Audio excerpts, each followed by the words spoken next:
Hi, today, we will explain the storyline of the movie Sunshine Cleaning, which was released in 2008. Okay, let's get straight to the story. Joe Lorkowski has two daughters, Rose and Norah, both of whom have two different personalities. Rose is a single mother who has a highly curious son named Oscar. Oscar is actually a smart kid, but his active brain often gets him into trouble at school. He has even changed school many times. Meanwhile, Norah, Rose's sister, has a freer lifestyle than Rose. She doesn't really like working with other people and has been fired several times for her unprofessionalism at work. Elsewhere, a man has just committed suicide at a gun shop, and a police officer named Mac is assigned to record the event. However, he asks his colleague to make a report for him, and Mac then goes on a date with Rose. On the other hand, Rose asks Norah for help looking after her child, Oscar, and admits that she has to attend a real estate agent licensing course. Meanwhile, Mac told Rose about the case at the sports shop and how his team had to pay dearly for the crime scene cleaner. Rose, who worked as a maid in a cleaning service, was a little offended because the way Mac told the story was as if he was demeaning the cleaning job. Rose came home around midnight. She found Oscar asleep on the sofa, while Norah was still waiting while watching TV. Rose tried to pay Norah, especially since she had just been fired. However, Norah refused and felt annoyed, but after persuasion she accepted the money. She then said that she saw the food stall advertisement earlier, but it wasn't the one starring their late mother. The next day, Rose got a cleaning job at the house of her high school friend, Paula. At first, Rose didn't recognize her, but Paula recognized Rose. Rose had no idea that the house she had just cleaned belonged to Paula. Here, it was revealed that Rose was a former member of the popular cheerleading squad at school. Paula said that she married her high school sweetheart and was expecting their first child. Paula then asked if Rose was married to Mac, and awkwardly, Rose replied no, but Mac was married to Heather. From this meeting, Paula invited Rose to attend the baby welcome event. However, when Paula asked what Rose was doing now, Rose admitted that she had just got her real estate license and hadn't decided where to work yet. To Rose's surprise, Paula also worked in real estate, but she quickly believed her. Feeling confused and inferior, Rose hurried home, and on the way, Rose received a call from Oscar's school that Oscar was in trouble. The principal said that this was not the first time Oscar had been in trouble, but this time Oscar was reprimanded for behaving indecently towards one of his teachers. Therefore, the principal suggested that Oscar be transferred to a special school and given medication. After that, Rose called Mac to ask for financial assistance or to recommend her to work as a crime scene cleaner to Mac's acquaintance, but Mac only promised to let her know. In the evening, Rose and Norah had dinner with their father, Joe. Rose told Norah about her plan and invited Norah to work with her. Norah initially refused, but finally agreed.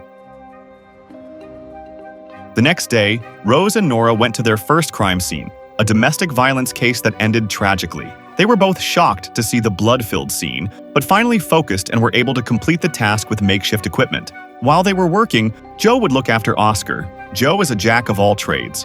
One day, Joe took Oscar to the supermarket to sell fancy corn candy. The seller seemed uninterested, but Oscar noticed him. While Joe was off guard, Oscar started a conversation with a little girl who was about to buy candy. He then convinced the girl to buy fancy corn candy, which would give her superpowers. The girl also persuaded her mother to buy fancy corn. Even though Oscar was considered stupid at school, Joe encouraged him and said that Oscar was a very smart kid. Moreover, he managed to help him sell fancy corn. The next day, Rose and Norah got a new assignment. This time, the crime scene was more disgusting than the previous one. While Rose was busy cleaning up by herself, Norah searched through things around the house. She found a photo of the woman who owned the house, but Rose was not interested in investigating who the owner of the house was. Norah secretly took home the handbag she found, containing a collection of photos that she thought were of the owner's family. She did it because she remembered their mother. In one of the photos, she saw a photo of a woman with the words Lynn Wiseman, 1988, on the back. Meanwhile, Norah and Rose were shopping at Winston's specialty cleaning store to buy various new equipment.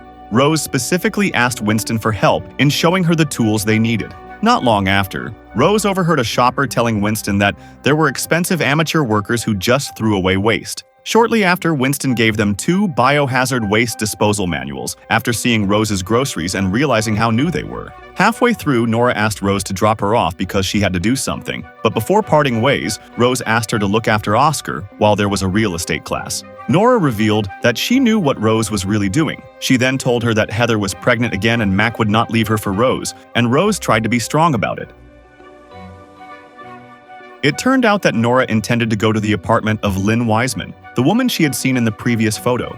Coincidentally, just as she was looking for Lynn's apartment number, the woman came out of the building. Norah secretly stalked her to the blood drive. Lynn knew she was being followed, so she confronted Norah in the elevator.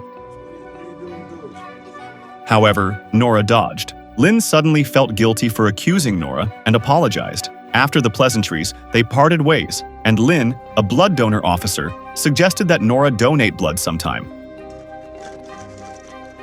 Meanwhile, at night, Rose was waiting for Mac at the motel, but the man did not show up on time. Although she felt sorry for herself, Rose ended up just laughing at her fate. On the other hand, Norah, who missed her mother, opened a box full of memories containing used cigarette butts and photos of her and Rose as a child. The next day, Rose returned to Winston's shop and gave him a business card for her service, sunshine cleaning, and took advantage of the promotion. Winston was impressed, and he then suggested that Rose market her services through insurance companies to increase business. Rose felt it was valuable advice, especially since Winston also told her to take care of the BBP, or blood-borne disease certificate, considering that her job often involved direct contact with blood. He was also willing to register Rose on the schedule for the next seminar to get a certificate. Since then, Rose's work has slowly become more professional. She bought a van specifically for transporting biohazard waste in cash, advertised her services in the newspaper, and attended the BBP seminar. As a result, her income has also increased and she is ready to enroll Oscar in a new school.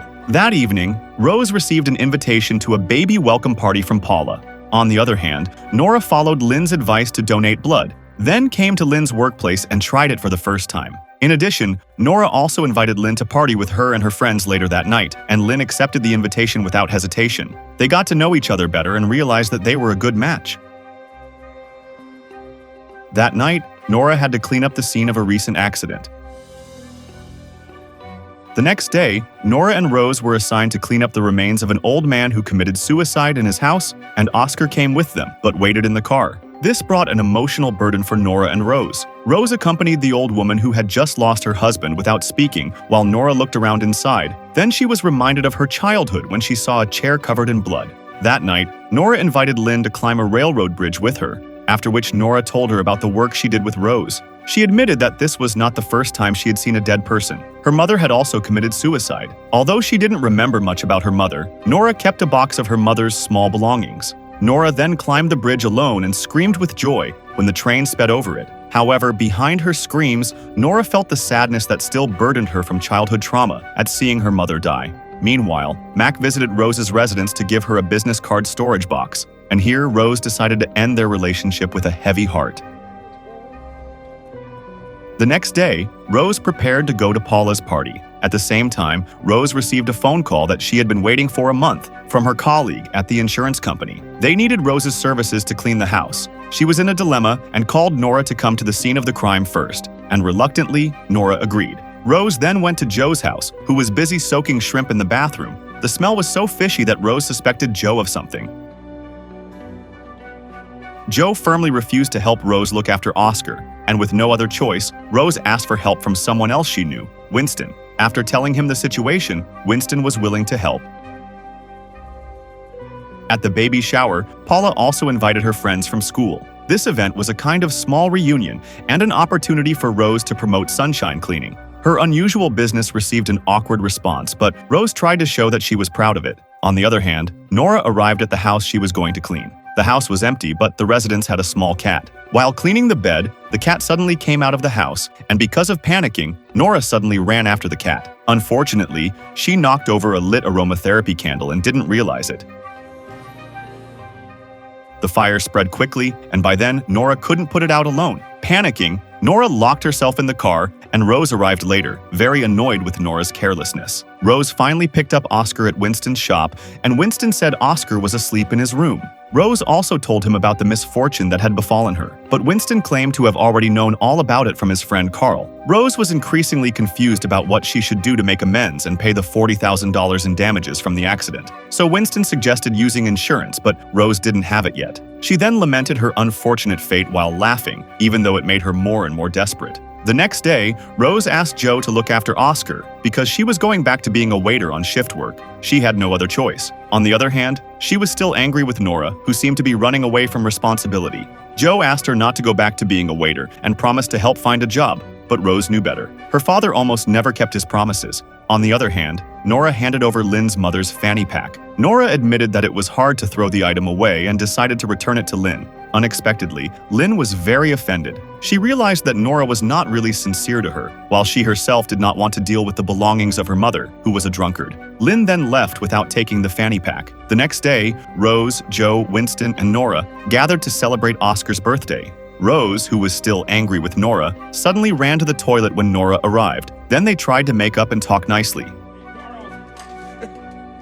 They both finally understood why Rose was so insistent on coming to the party, which was not really important because Rose said that she didn't want the women to belittle her job as a waitress. On the other hand, Norah asked Rose not to think about it too much and to take care of the trouble. After making up, Rose and Norah returned to open Oscar's present and blow out the birthday cake. Here, Norah expressed her desire to travel in the used sunshine cleaning van. However, Rose was planning to sell it, so Norah used another car. That night, Rose and Norah saw a TV commercial starring their mother. Norah had never seen the commercial, and after so long, she was touched to see her mother back. On the other hand, after seeing the ad, Rose got into the sunshine cleaning van that had a CB radio. The van salesman once jokingly told Oscar that the CB frequency could reach anywhere she wanted, even to heaven. Oscar had once used the CB for one-way communication, and now Rose was doing the same to tell what was going on in her life, hoping the frequency would reach her mother's realm. The next day, Rose was back to work as a cleaning service for home, and after work, she found Joe waiting on the porch.